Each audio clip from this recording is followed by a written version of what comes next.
and get started. Thank you so much for joining us today. I know that there's a lot of webinars going on. We appreciate you taking the time to be with us here today. My name is Kiki. I'm the Senior Director of Innovative Practices at MindSpark Learning. I've attached my email here, but I will also attach it at the end as well.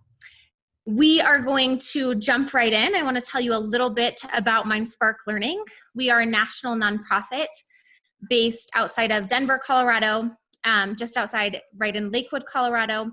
And we work with educators across the country because we really, truly believe that educators are the heart to solving some of our biggest problems in education. And that could not be more true than it is now in the current situation that we are in. So I saw this the other day, and I thought I would share it with you all. It's from Edutopia. It says, "My hope is that our new normal today exposes what was wrong with our old normal yesterday and sets us up for a better normal tomorrow." So just thinking about, we have known for a long time there's issues with equity, issues with accessibility, lots of issues in our education system. And right now we're having to face those more than ever. And so thinking about, we have a great opportunity to figure them out in this current climate that we're in. And change really what our classrooms look like. And so I just encourage you to look at this as an opportunity to connect with students in a different way, and then bring that learning back into your classroom when you're back in your physical space. So a couple of things about Zoom. There is support available in the chat.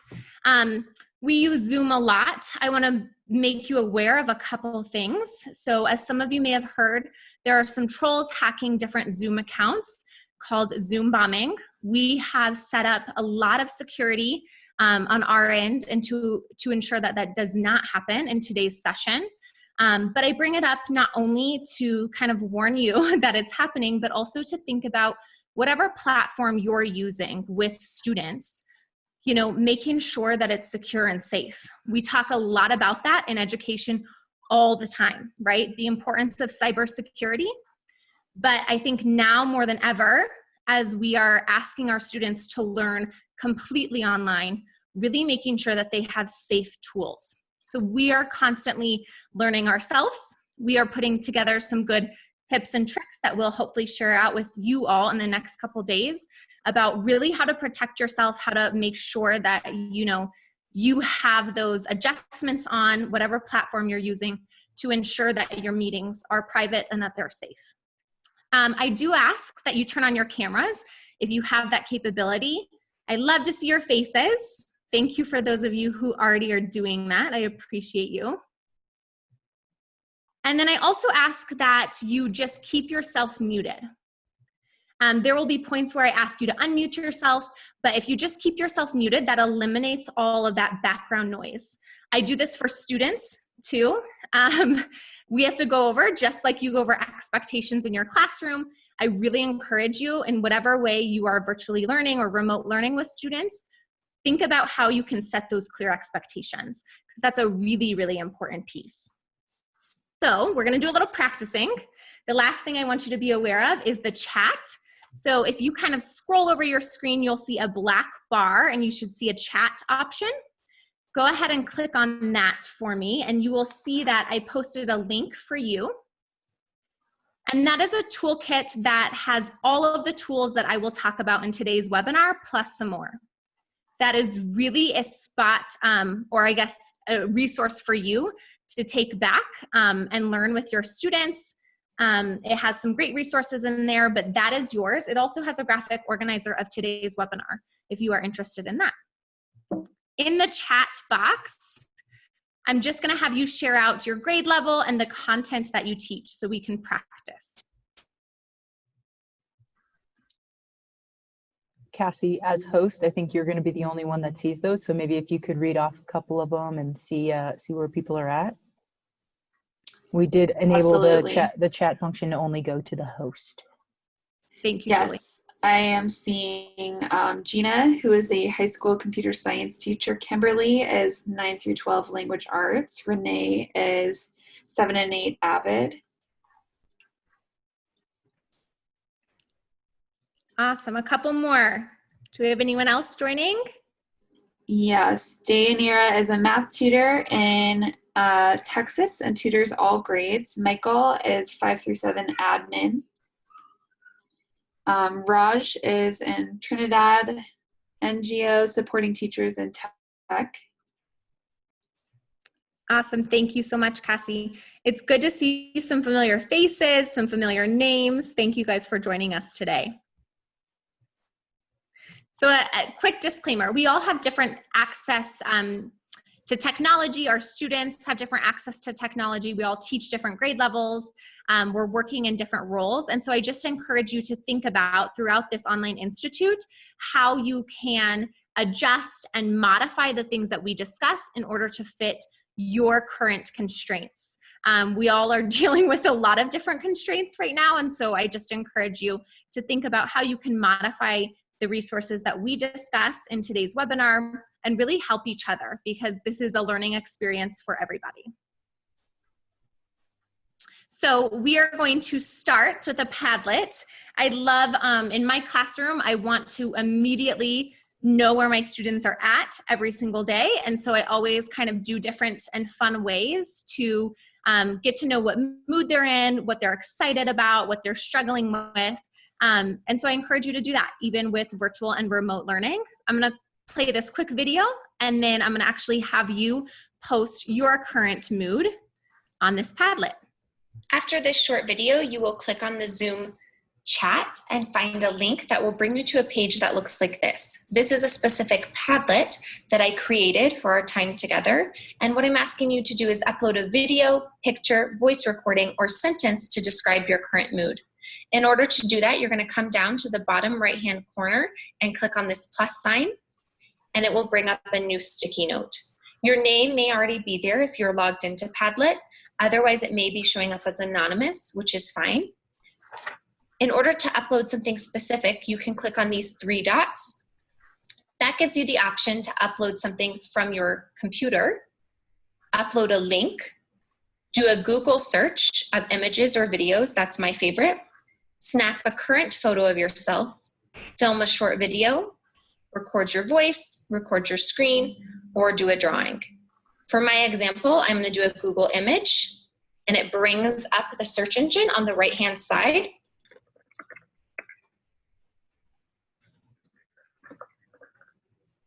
Let's hope nothing naughty comes up with this search.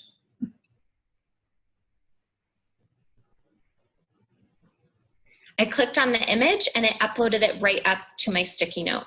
Then I can add a title.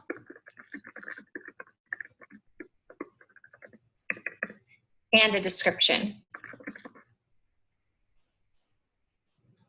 Once I've posted something, I can post another thing, or I can read everyone else's posts, like their posts, and add comments. What I love about this tool is it has profanity filters, which is great for students, but it also is a great way to collaborate and check in with your students. All right, so in your chat, go ahead and click on that Padlet link. I'll give you a couple minutes to upload either an image, a voice recording, a video. Tell us your current mood, how you're feeling, what you've been up to, just as a quick check-in. Yay, Gina, tired of cooking. I feel you. I feel like every time I make a meal and I clean my dishes, it's the next meal. And it's a constant repetitive thing. Thank God it's Friday. I agree. What day is it? Yes. Renee, awesome. Thank you for chiming in. Can't wait for the weekend. A way that looks the same. Awesome. Awesome, awesome. Good. So again, this is a great tool. I love to use it for academic purposes, but also just for those check-ins, right? Some of you may be teaching virtually and you may be doing live sessions like we are interacting today, but some of you may just be sending resources home.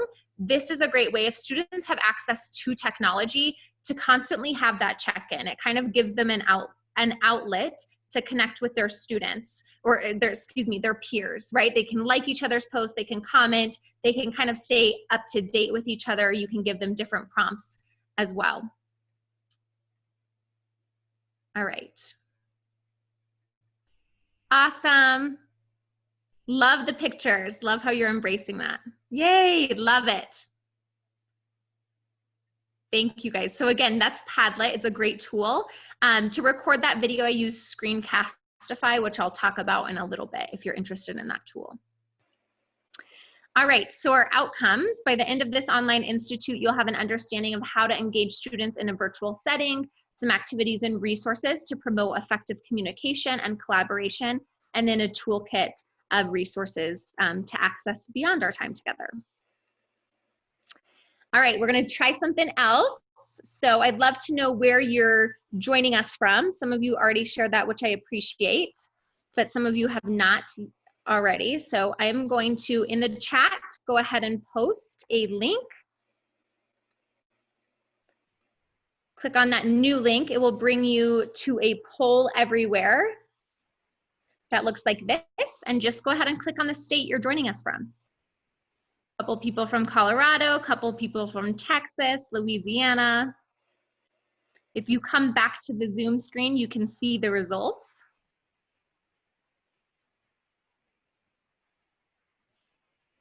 Awesome, California.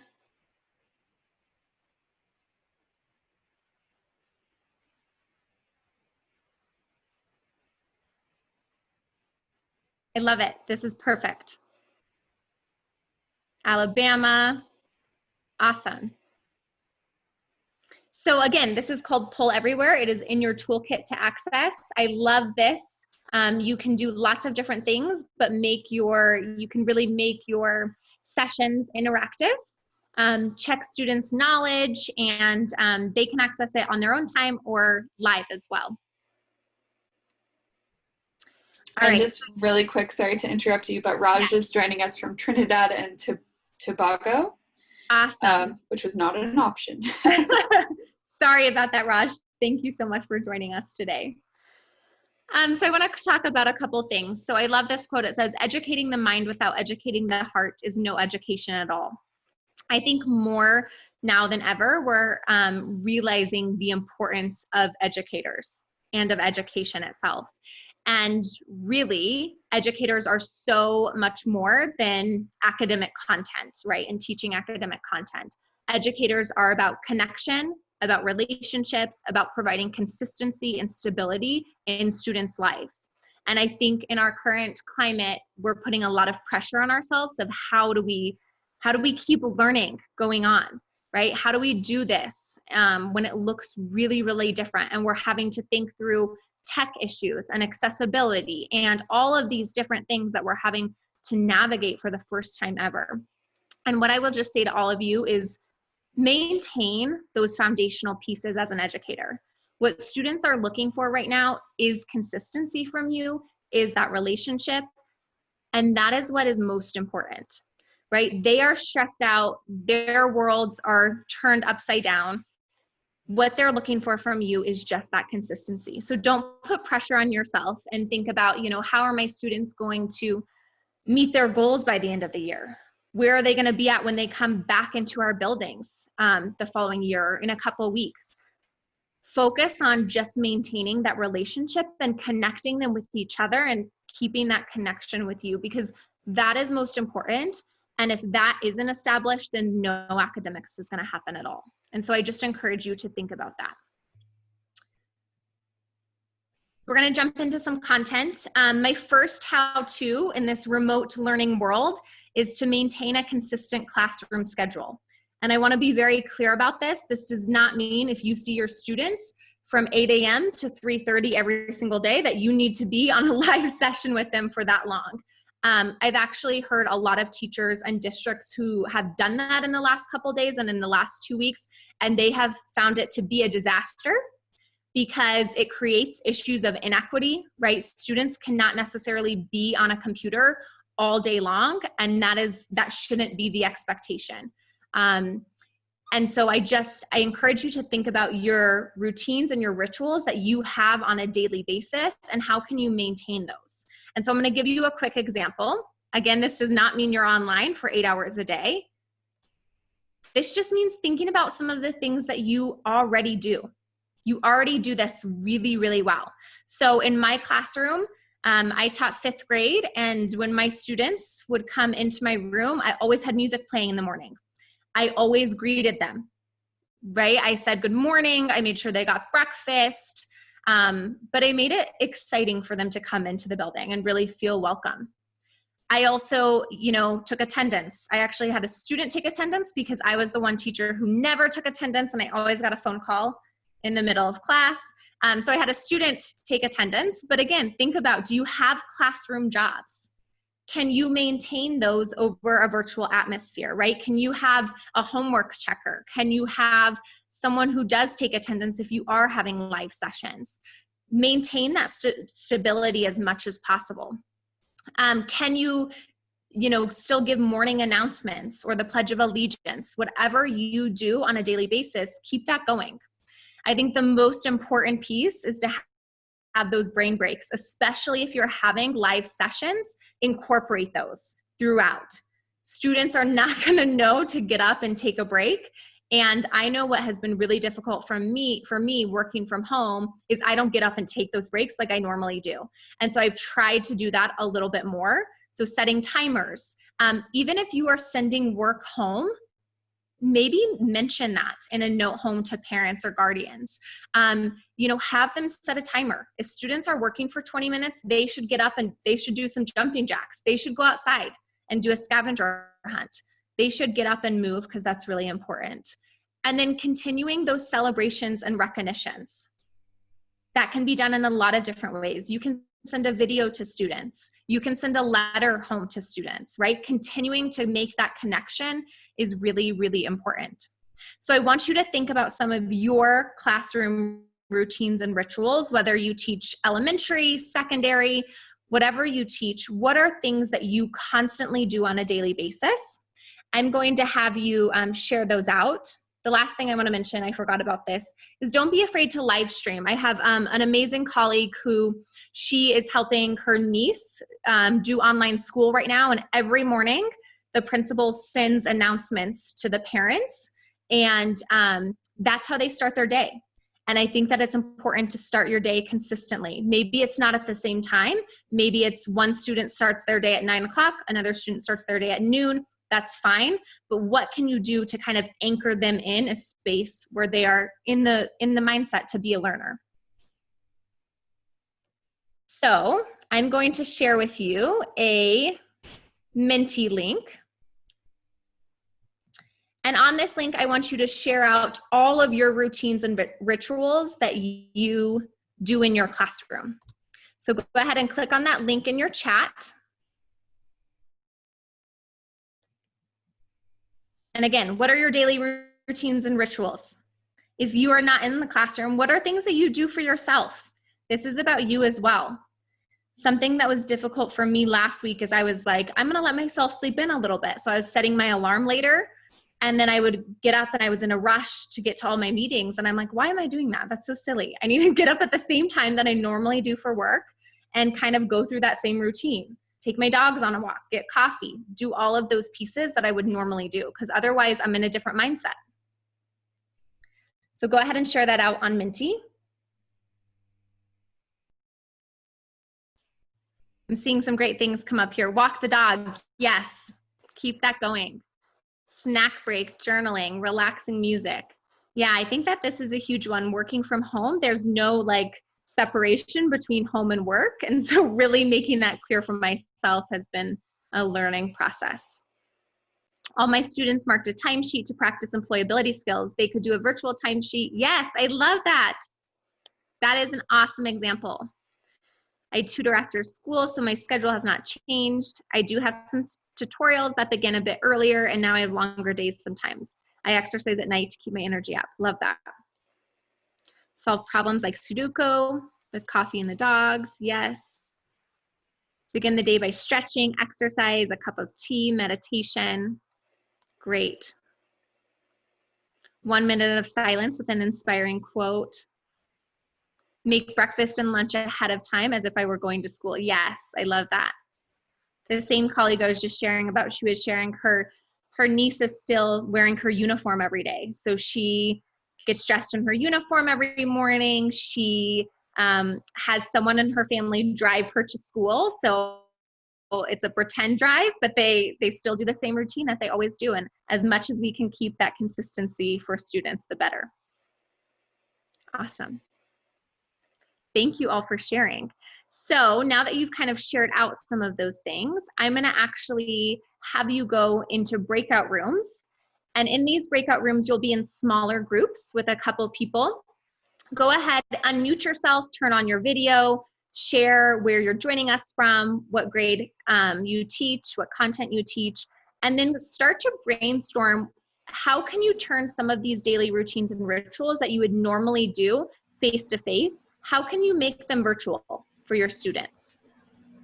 Okay, I'm going to give you about 4 or 5 minutes in breakout rooms. You should see an icon pop up on your screen in just a minute.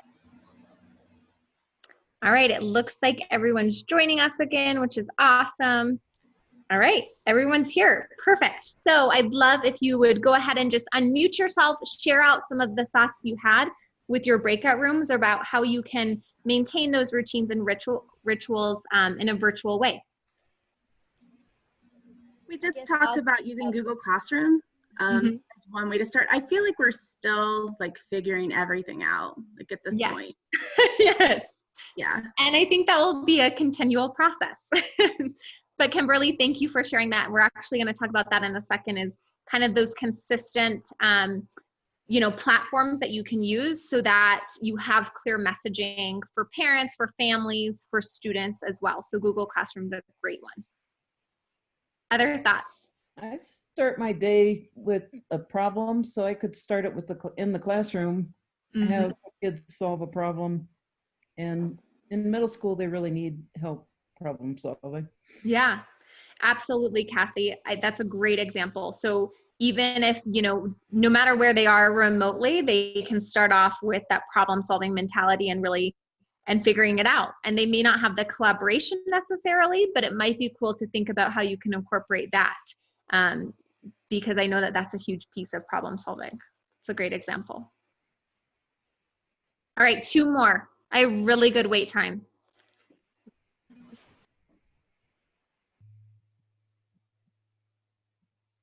Renee, I see that you're talking, but I think you're muted still. Okay, now can you Yes, we can hear you. very good. Okay, so yesterday I had a really big problem separating my time at work and time for home. So I'm a Sheldon off of Big Bang Theory, okay? That just does it. So what I did was today, I had Eagle Nation, a little towel that I had. So I made my kitchen now my classroom. I have Avid, that's a bag that I had, and I just, so when I look at Zoom, and when I start having Zoom conversations with my kids or having, class time, they can see that it's still trying to be normal. So I ordered some pennants from Amazon during my lunch break. So they'll be here in a couple of days. So it's about setting my space as this is work time. And then my living room and my bedroom, that's home time. I have to kind of like separate that. Yes. Renee, I think that's so important, both for us working at home, but also for students, is creating that actual physical space where you have the ability to learn. My husband is working from home every other day. And I will tell you something, that I get a lot more done when he is not here, because he is bad about this. I mean, he just wants to talk. And I'm like, I'm focusing, I'm reading. And so just creating the actual physical space is really important. Yes, absolutely. Other thoughts? One more. Well, we mainly introduced ourselves and talked about where we were from and what we did, but I wanted to share that the breakout rooms was an awesome way of being able to break out apart from everyone else and just concentrate on the small group we were in. Yes. I think that would be very useful going forward, especially with teaching. Yes, absolutely. Thank you, Cassandra, for sharing that. We are going to use that later on in our webinar together, so you'll get to go back with that team. And just so you guys know, if you use breakout rooms on whatever platform you're using, It is a great way to collaborate. And as the facilitator, you can go in and check in on breakout rooms as well. So you can pop in and out, which is really helpful to monitor students as well. That's a great point. All right, wonderful. We are going to move on to our how-to number 2. And this is to centralize communication efforts. So this is really honing in on that last piece around Google Classroom.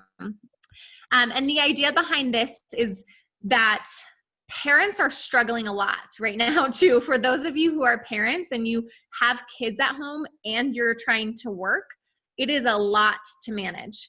And so thinking about how can we make this easiest for parents as possible. And so if your school or your district does not have a consistent LMS, really thinking about how are parents accessing resources and information, and how are you making sure that they're able to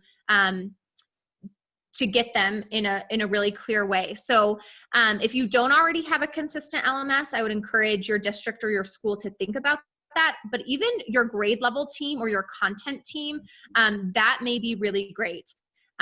What I've heard a lot from educators is teachers are doing it in all different ways, which is making it very confusing. And so, some teachers are sending an email home, some teachers are using Google Classroom, some teachers are using Schoology, and parents are like, I don't even know how to begin, right? Especially if you have multiple children at home and you're also balancing work yourself. So creating that consistency across platforms is really great too. And that can be done through different platforms. So Seesaw is a great platform. In a minute, I'll play a video. They're just great because you can have check-ins with students. It doesn't have to necessarily be a live session.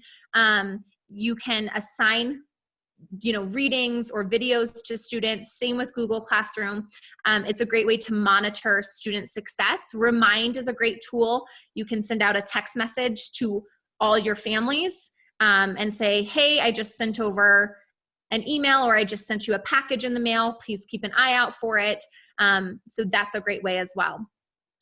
Thinking about 2 translated directions. So if you have students or families that English is not their first language, making sure that you have directions that are translated to help them, but also making sure directions are as simple as possible. That is huge. I love these tools, Screencastify, Loom, QuickTime. Those are amazing tools because you can send a video of directions and actually show your screen. So the Screencastify was how I showed you Padlet. And it's super simple. I was able to record what I was doing on the computer so students can follow step by step. They can rewind. They can rewatch it several times if they need help. So the tools like that are great as well. And then thinking about your supports for your ELL students, your 504 and your IEP students. What supports are you putting in place for them and really making sure that they are successful?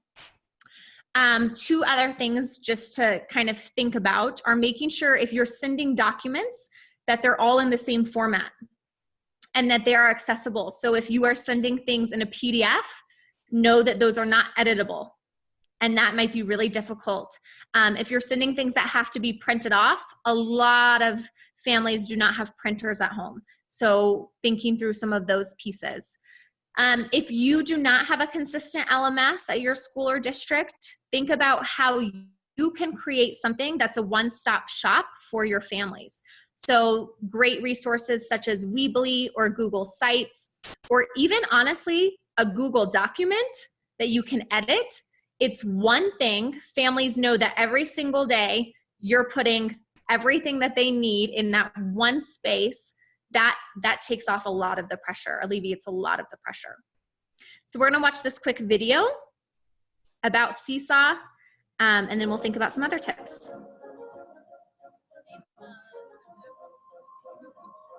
I love when that light bulb, that aha moment happens. When they've been working really hard and all of a sudden that light bulb goes off and that click of, oh, I get it now. I'm looking for new ways to engage my students every single day. Seesaw, hands down, is the best thing that has ever happened to any of my 3rd grade classrooms. Whether it's math, writing, social studies, in art class, in music class. It works for everything. There's so many different ways that a student can create. They can take pictures, they can do drawing, they can record, and then have to go a step further and explain their thinking in a way that really cements the learning. Seesaw helps me because it gives me that immediate feedback of how the kids are doing. It helps me find those misconceptions in their lesson and then the following day to reteach those concepts that were missed.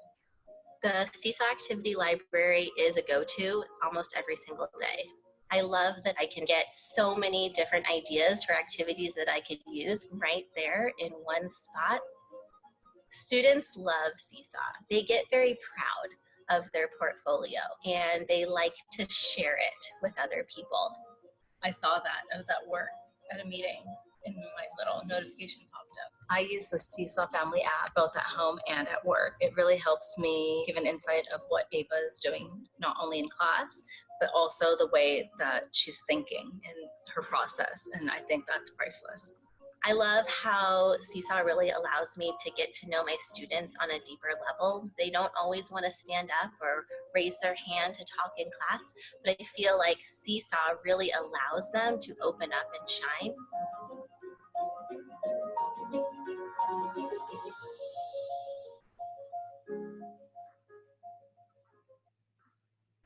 All right, so again, a great tool to keep those consistent communication efforts moving forward. I will also say that this is a learning process. I have been doing webinars for a little bit, not that long, but I usually do them at my office. So doing them at home is completely different. I have a colleague who's messaging me and saying, you know, we can't really hear the video that well. So I'm trying to figure that out on the back end, but that's part of it, right? We are learning this process and opening that up to your students and really sharing that learning experience is what's important, right? It's good to be human. It's good to admit your mistakes. And it's good, you know, if you have a kiddo come join your session or an animal or whatever, that you just, that's part of you, right? And that's making those connections with students. So the third how-to is to reestablish a classroom community and provide a space for students to connect in non-academic ways. And so you all probably at the beginning of the year, throughout the year, really spent a lot of time on establishing your classroom community. You kind of have to go back and you have to reestablish it in a lot of ways. And so thinking about what are the best ways to do that. I love this resource. This is called Flipgrid. And this is basically, it's very similar to Padlet, which we used earlier, but it's all about videos. And so you can use this for academics. You can use it just to create that connection with students. But it's a great tool. They can use a phone. They can use a computer, an iPad, whatever technology that they have access to, and they can do it on their own time. You could do things like put a prompt, you know, how are you keeping active during your time at home? And maybe students put a video of what they're doing, right? I've seen some great positive things on social media of, you know, people doing push-up challenges and things like that. And those are great. Do that with your students. Encourage that interaction. For many of your students, they may not be getting a lot of social time with their peers. And so creating that classroom community is really, really important. So Flipgrid is a great tool for that. Again, it can be used as an academic tool. I've used it for many different things in my classroom, but it can also be used for that social aspect as well. All right.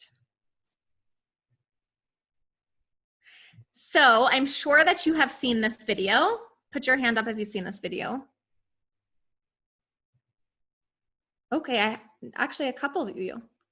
Yay, awesome, only a couple. That's awesome. So I love this video. I have probably seen it 50 times, honestly. And I just love it so much. But this is just such a good reminder. I feel like whenever I get in a funk as an educator, this is a great reminder of what is education and what is the purpose and why do we come to work every single day when we want to pull out our hair. But I think especially it's true now. Rita Pearson, she talks about making connection and building relationships. So I'm not going to show you this whole video. I'm just going to show you a couple minutes and then we will debrief afterwards.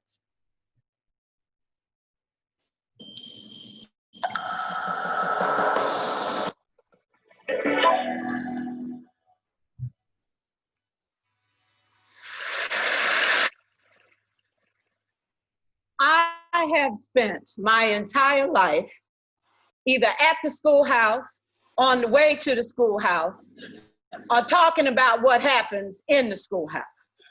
Both my parents were educators.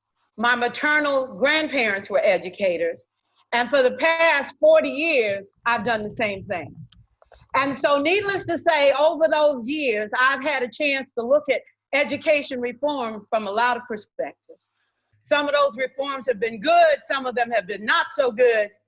And we know why kids drop out. We know why kids don't learn. It's either poverty, low attendance, negative peer influences. We know why.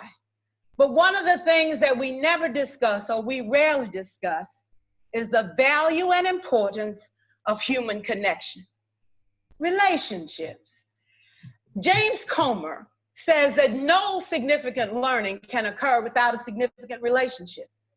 George Washington Carver says all learning is understanding relationships.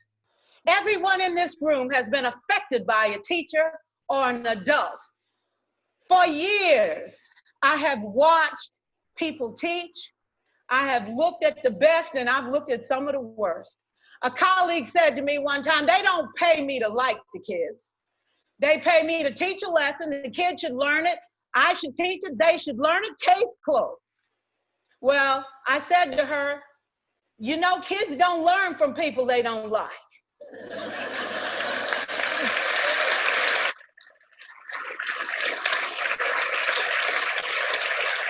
She said, that's just a bunch of hooey. And I said to her, well, your year is gonna be long and arduous, dear. Needless to say, it was. Some people think that you can either have it in you to build a relationship or you don't.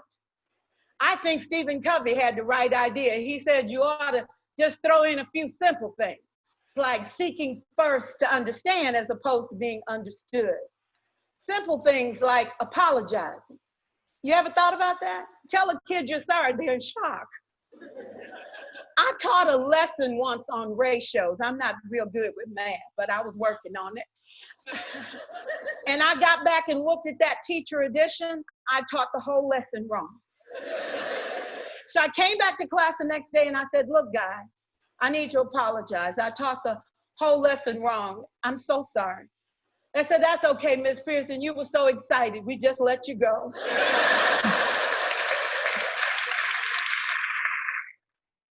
I have had classes that were so low, so academically deficient that I cried. I wondered, how am I going to take this group in 9 months from where they are to where they need to be? And it was difficult. It was awfully hard. How do I raise the self-esteem of a child and his academic achievement at the same time? One year I came up with a bright idea. I told all my students, you were chosen to be in my class because I am the best teacher and you are the best students. They put us all together so we could show everybody else how to do it. One of the students said, really? I said, really? We have to show the other classes how to do it. So when we walk down the hall, people will notice us. So you can't make noise, you just have to strut. And I gave them a thing to say, I am somebody. I was somebody when I came. I'll be a better somebody when I leave. I am powerful and I am strong. I deserve the education that I get here. I have things to do, people to impress, and places to go. And they said, yeah. You say it long enough, it starts to be a part of you. And So again, that's Rita Pearson. She's amazing. She died a couple years ago, but she has done some amazing work in the education field. But I just love that video. I could watch it over and over again, and I encourage you to watch the rest of it because she gets to the heart of what teaching is. It's that relationship, it's that connection, and without all of those things, the other stuff doesn't matter.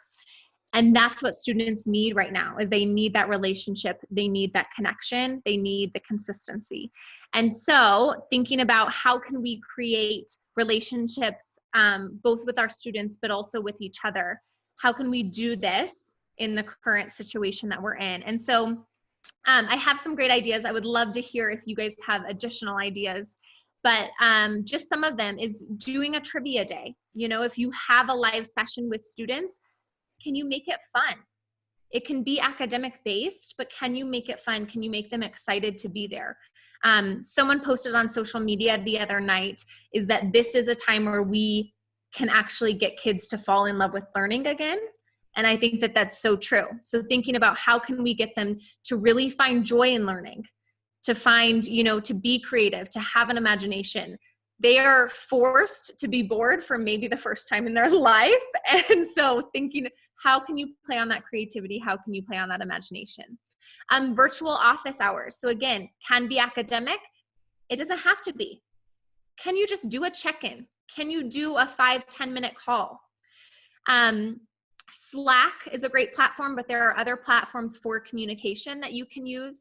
Virtual dances, student clubs that meet virtually, and then really just checking in not only with your students, but also with their families. What are they going through? What do they need help with? You know, you're gonna have students who aren't gonna complete a lot of work right now. Check in with them, see what the issue is, see how you can help them, how you can make it easier and not stressful. Google Voice is a great feature if you are interested in that. It's basically you can get a phone number and make calls to students, make calls to their families, but your personal phone number isn't attached. So if you're worried about some of those privacy issues, thinking about that, can you send letters to your students? Can you have a virtual parent night where you invite parents to kind of come in and share what's going well, what they need help with? Those different pieces. I love this. I know there are a lot of videos coming out like this recently, but this is a great example of how to connect virtually.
So again, just a great example of how to connect with students, how to get them to connect with themselves.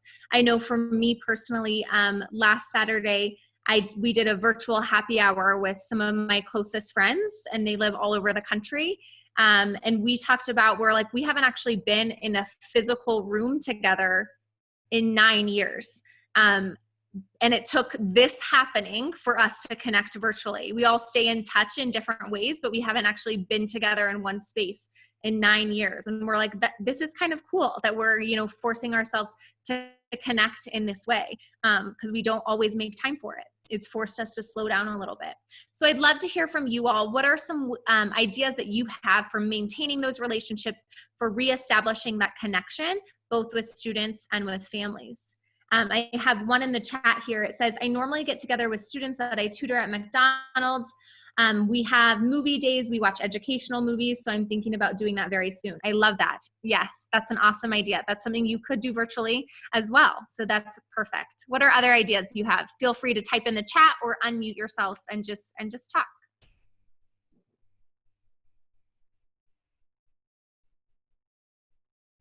Hi, Kiki. Can you hear me? Yes, I can. Okay. Yes, I actually, my name is Deyanira, and I've had the students still coming to me to help them with their math or whatever they're needing. And I just wanted to share this because they actually said, I thought I'd never say this, but I actually miss school. Yes. I really miss going to school, And I told them actually when this started to happen, I said, you're probably going to start missing school, something you thought that would never happen. And they are, of course, they are, you know, so they really miss the teachers. They said, I never thought I would miss my teachers. I was like, yeah, it's amazing, you know. I think that's really neat. Mm-hmm. Right. When you don't have it anymore, you miss it, right? And my colleague actually was sharing in a coffee chat that she was having with people this morning, is she's like, you know, I never thought that I would miss things like fidget spinners and kids asking me for a pencil, but like I do. Those are things that I miss when you don't have them anymore. Thank you for sharing that. That's right. The teachers have also been saying that. Yeah. Yes. Yes. What are some other things? How can you maintain those relationships? I did see recently that on television where many teachers were sending messages to their students by holding up cards and saying, I miss you, I long to be with you guys again, and that kind of thing. And it was really heartwarming. And they had a whole slew of teachers that they showed on television that were sending virtual messages to their students. I thought that was a good idea as well. Yeah, that's a great idea. I love that. That's a great example. Our leadership team was in the office until they from their royal duties, and now Harry and Meghan Renee. Los Angeles. There we go. Thank you. So our leadership team was in the building until this week. So they were all there, and many of us were working from home. And I got a letter in the mail the other day that was like, without you here, we miss blank. And I was like, that was just that brightened my day. It was so great. So just little things like that, you know, keeping that connection. Thank you for sharing that, Cassandra. I've been trying to create assignments for my students that I know are interesting to them. I know my students pretty well. Yes. So by showing them that I still remember who they are, and giving them an assignment in this world that we're living in right now, hey, there's so much you can still do and learn. But based on who they are, I feel like that is a big part of what I do personally to maintain those relationships. Yeah, Kimberly, that's great. Yeah, because they not only recognize that you remember that piece about them, but then it makes them more interested in their learning. That's a great example. Thank you for sharing that. Thank you. All right, one more. All right, so I'm an admin in middle school. And one way I can definitely maintain the relationships with my kids is a lot of my teachers will just send me their links. They'll send me their Google chats or their Google Meets along with Zoom and everything else, and I'll just drop in for a minute. And I happened to drop in on one of my English teachers today, and she was doing like book discussion. And at the end of that, she did like a pet meeting or a pet kind of like platform, and all their kids with their pets kind of came in. I brought my dog Jameson in there. He was trying to run the meeting by the end of the time, but you know how that works, right? So it's kind of that like maintaining the relationship, but also seeing, look, we're human. We're broadcasting live from your house now, and that real life experience is really, really cool. Yeah, that is a great example. I love that. Not only like you dropping in as an admin, because I'm sure you're also having to figure out how you stay connected to your staff during this time, but then also just bringing in those pieces of your life. You know what I mean? That is what makes you you. You ask students to bring that part of themselves into the classroom, and so how can you do that as well? So I think that's amazing. Thank you for sharing that. It's a great example. All right, so we're going to talk about our last how-to, which is to allow students to show multiple means of representation. This is very similar to what Kimberly was just talking about, is how can you leverage their interest, and knowing that they all have, different tech skills, they all have access to tech in different ways, and so how can they really show that they're learning in multiple ways? So I kind of broke these resources down into 4 key components here. 1, increasing that engagement. 2, collecting data, both formatively and summatively. Classroom management, and then student products. And so I'm going to share some of these resources. These are all on your toolkit. When I'm done sharing them, we're going to go back into our breakout rooms, and you are going to choose one resource with your breakout room that you are not that familiar with, and you're going to kind of do some research and become familiar with it. So just think about that as we're navigating through the next couple slides. So the first one is around engagement.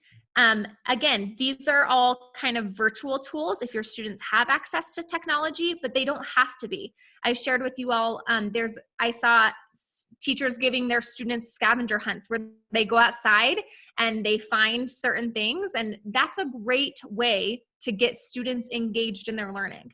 That doesn't take any technology. You could incorporate technology. You could incorporate things like Flipgrid or Padlet into it if they have access to it, but it doesn't require any technology.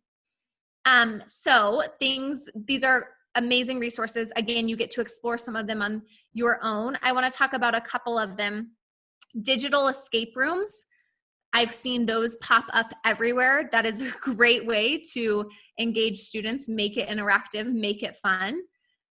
Goose Chase is another one that is kind of like an online scavenger hunt. So again, if they have access to technology, that might be a great one to explore. In terms of collecting data, you can do things like Google Forms, Kahoot, Quizlet to kind of see how they're learning. But again, think about these in an academic way, and then also think about them from the social emotional perspective. These don't all have to be used for content. They can be, but they don't have to be.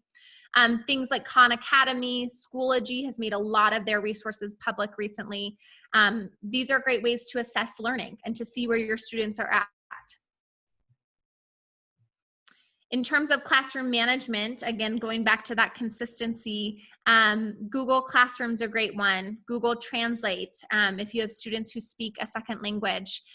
Google Keep and Google Task. These are great ways to talk about how students can, if you teach older students, how they can start to manage their time. That has been huge. I've been hearing that over and over. That has been really difficult for adults, so I can't even imagine for kids. And if they don't have support at home, I can't imagine what that's like. My brother is so funny. He's a lot younger than me. He's my half brother, and his school got canceled. And I was just thinking, I was like, I don't know. I mean, he is the most all over the place kid that he is probably freaking out.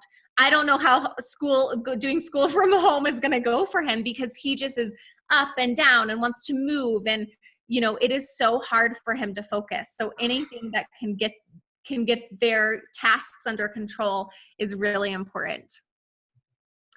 And then how can they create student products? This is really a time where they can be creative, doing simple things like Google Slideshows, but then also, you know, incorporating videos, incorporating pictures. How can they show what they're learning? Again, these are all technology related, but they don't have to be, right? You can send letters. So right now in your breakout rooms, you are going to use the toolkit, and I will actually repost the link in the chat so that it's the first one that you see. Let me do that right now. All right, so it is in the chat. With your breakout rooms, you're going to choose one resource that you are not that familiar with. So you may have heard of it, you may have used it once, but it's one that you don't typically use all the time. And then you're going to do some research on it. What can it be used for? What are the pros behind it? What are the cons?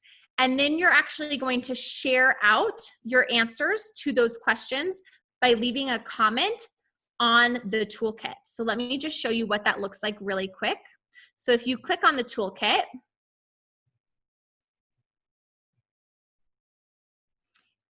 it looks like this. And say you wanted to explore Padlet because you've never used it. Once you and your team have explored it and you kind of assess the pros and the cons, you're going to highlight it and then make a comment. And you're actually going to share out those pros and cons. And that way I can actually add them into the toolkit so everyone can have access to them. All right. So with that being said, I'm going to put you into breakout rooms. And you're going to spend, let's look at time here. I'm going to give you about 8 minutes or so, and then we will come back together.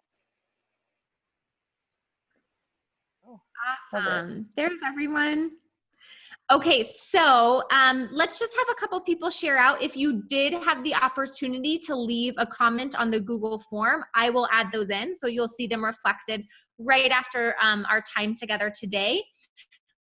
But really quick, I'd love to hear, what are some tools that you talked about using? What are some pros and cons that we can help you think through?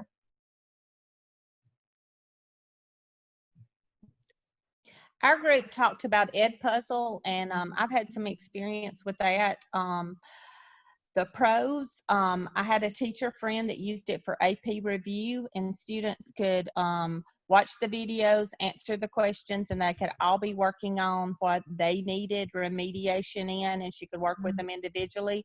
The cons is you need to set it up correctly, because I had a friend that her faculty set it up for a PD, and it wouldn't let her go back to look at an answer, but it wouldn't let her go forward without the answer, and she felt totally trapped, and she said she hated it and she would never use it with kids because there was no way out of it the way they set it up.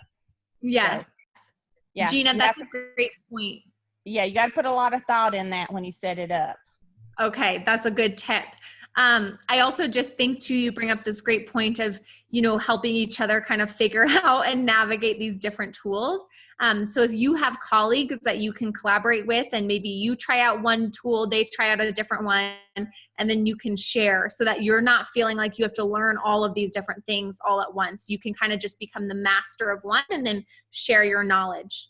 That's a great point. Thank you, Gina. Others? So I'm seeing in the chat, Sheeta shared code.org break. Awesome. So is this a breakout room, Sheeta? Yes.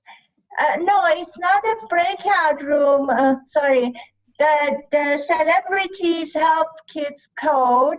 And I say kids, but the activities start very simple within 1 hour and get to very advanced coding. And the format is that they want the students and parents and everyone in the family to get together and have this as a family activity.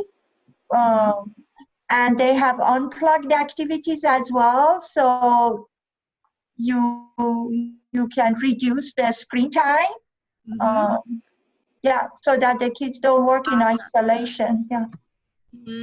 Sheeta, that's an amazing example. So I'll add that to the toolkit so that everyone has access to that link. I'll do it right after we're done here together. But that's a great point, is you can look at a lot of different coding platforms that are out there, both for technology and then those unplugged activities to also reduce that screen time as well. So awesome. Thank you for sharing that. I appreciate it. Yeah. Other ideas? Kiki, we had someone ask a question in our group. Alma teaches math, and she has a class on Monday in Zoom, and she had her Elmo with her, and she was wondering, can she display Elmo through Zoom? And that you have more experience than I do, but she says when she does her Elmo, her writing shows up on her computer. And I told her my thinking was, as long as she can share her screen in Zoom, it should work fine. But I would test it before Monday. What do you think about that? Yeah. Yes, Gina, I agree with you. And I'm looking to my colleague, Cassie, if she has additional ideas. But yes, as long as you can share your screen, that makes it super accessible for students, and just test that out before Monday. And if you set up a Zoom meeting, then if you're the kind of host or moderator, you're able to share your screen at any point. Do you have any other tools that you think? I know for math teachers, just writing it out on paper with the Elmo seems to be the smoothest thing, but I don't know if there's anything else that would work better. I think that's a great idea. If you want to use things like Screencastify to go over something specific and you actually write on your screen, that's another option. But those are just my 2 thoughts off the top of my head. Does anyone else have any suggestions? I would also add some of those direct instruction pieces could be maybe sort of outsourced to things like Khan Academy that are already created, that are teaching the concepts that you're trying to teach. So if you find a video that's teaching exactly what you want, and then use your sort of video conferencing time to connect with students and answer questions and things like that, but let them maybe go through the lesson at their own speed, on their own time. It might save you a lot of time and challenges in that way. The more that you can send videos allows students to rewatch, to rewind, to do it on their own time as well, which is always beneficial too. And I just want to add one more thing from the technical side as far as being in Zoom, is that there's two different settings. One is where only the host can share, and one is where all participants have the ability to share. So if you're struggling with not having the capacity when you log in, to just double check those settings, because you don't want to get into the case where you may not be the host of your meeting for you and your students, and then you get in there and you can't share your screen. That's a great point, Julie. Thank you. All right, I would love to hear from one more person. What are tools or resources that you're excited about using, or are you having any issues that we can help you think through?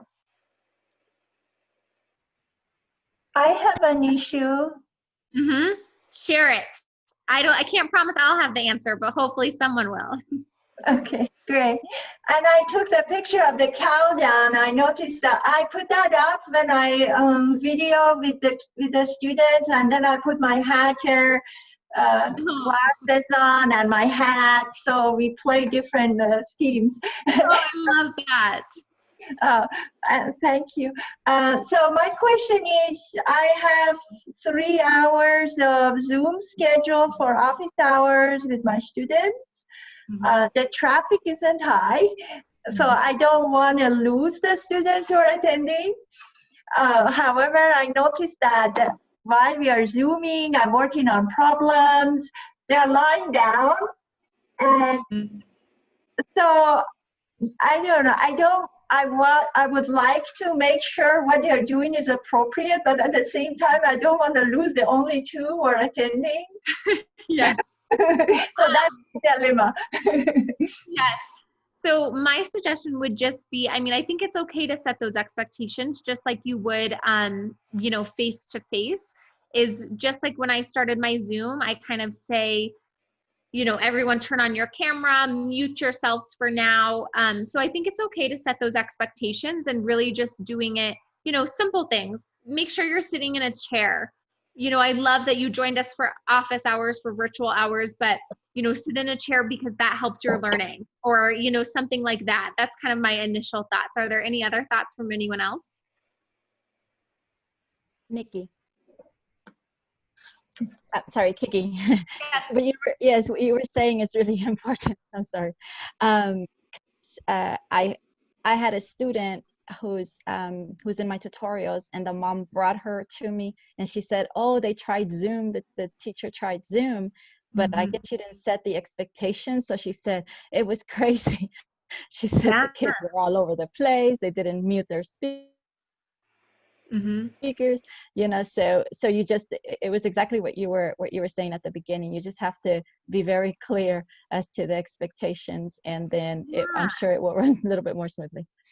And I think that that's a great point, is setting those expectations, but also thinking about, a colleague shared this example with me today, is, when you give kids whiteboards and they just cannot help themselves, as much as you tell them, don't open your marker until I tell you to do so, they just have to draw, right? So I started doing as a teacher, okay, take 2 minutes, draw whatever you want, right? Make sure it's school appropriate, but draw whatever you want. Get out your drawing. And then after that 2 minutes, we're going to get started, and we're going to actually use the whiteboards as a tool. So thinking about it like that, kids maybe haven't used Zoom before, and they're excited to see each other, and this is maybe the first time that they're interacting with someone. And so, they're going to be a little silly and a little goofy. Give them space to do that, but then, know when it's also time to kind of get to work. I think that could be helpful, setting those boundaries as well. Yeah, that's a really good idea. Yeah. I saw my niece had her first virtual dance class last night on Zoom, and she's 6. And so her teacher did a couple things that I thought were really smart. So she had them all muted.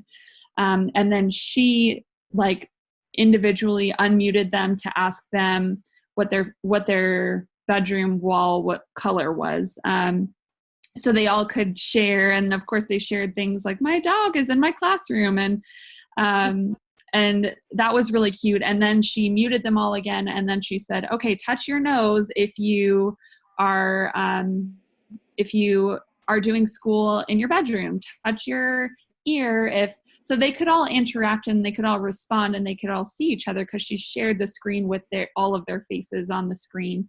And so that was a really cute way to get a 6-year-old engaged in Zoom, but not,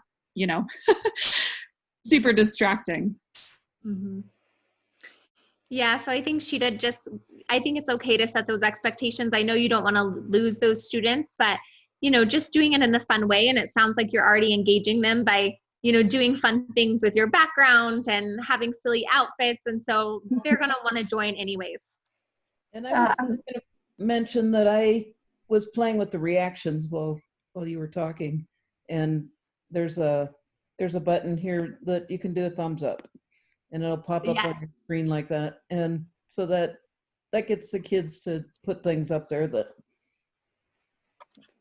Yeah, there's a lot of great features within Zoom. You can do polls, you can have kids raise their hands, do the thumbs up. All of those are perfect. That's a great point. Thank you, Kathy, for sharing that. I saw something in the chat. So Stephanie shared that the Khan Academy course Mastery came out this year and has a great CCSSM content. It's tricky to get your class onboarded, but super user-friendly. If you mess up loading your class or forget to download the spreadsheet with the logins and passwords, just delete the class and start again. So that's a great resource. I'll add that to the toolkit as well. Thank you for sharing that. Are there any other thoughts, any other share outs around resources, constraints you're having, any way for the team here to help you? Go ahead. Okay, now when you schedule a meeting, whoever is invited, the people, are they getting an email? Are they notified about that? That's a great question. So you'll actually have to send them the Zoom link. And this is where you can kind of track the privacy settings as you'd like. Your students, so you kind of know who's supposed to be there. So if you create it without a password, they are still able to access it. It's just that they won't have to enter anything to join the meeting. Oh, so they can join immediately. Just click the link and they join, right? Exactly. Mm-hmm. And they get an email. They get notified about that, right? They should if it's in Google Classroom. But again, I haven't done it that way, so I might send out a reminder just to make sure that everyone has it. Okay. Yeah, because I created already. I created for the certain time that I meet the students. So we have scheduled certain times with students. Mm-hmm. My first period, for example, is 9 to 30. So that means during this time, I can Zoom only with my first hour. Yes, exactly. Mm-hmm. All right. Perfect. All right. Thanks. Of course, Alma. Thank you. So it looks like a couple things are coming through on the chat. Before we get to that, I want to bring us, I know we're right at time, so I want to bring us to our last piece. This is a quick evaluation we'll ask you to send out. We are going to offer this session in the future, and we want to constantly take in your feedback and make it accessible to other teachers as well. And so we just ask for that feedback. And then also, this is where you have the opportunity, if you fill out the attendance form, to get a certificate. So if you need any recertification hours, we can provide this hour and a half towards that. So let me just show you this quick clip, and then I'll post the link in the chat. Click on the link in your Zoom chat, and you will click on your facilitator, which is me. Then you will fill out this quick evaluation. Once you are done with that, you will click the submit button. And it will direct you to a new page where you will be asked to click on this link. Make sure you do this piece. This tracks your attendance. Basically, you just need to click on that second link in order for you to get a certificate. And then the other thing that I want to tell you about is we have future coffee chats, future spotlights, check those out on our website. We also have some amazing online institutes that my colleague has put together in partnership with IBM that really looks at how artificial intelligence can enhance students' learning.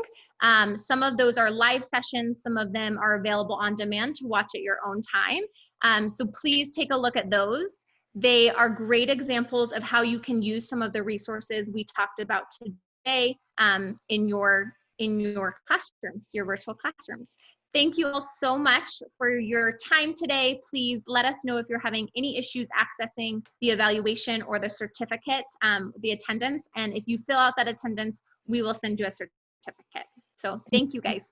And Kiki, one last thing. We had a question come through from Michael. So thanks for the great question, which was, can we share this with our school or our district? And the answer is yes, of course. We created this online toolkit for it to be shared with any and all educators. We don't want to put any withholdings on who can or cannot access the information. So we'll send out a follow-up email when that recording is available. And then, like Kiki said, we may do another live version of this, or at least make some of those resources available. So just stay tuned. Thank you, Julie.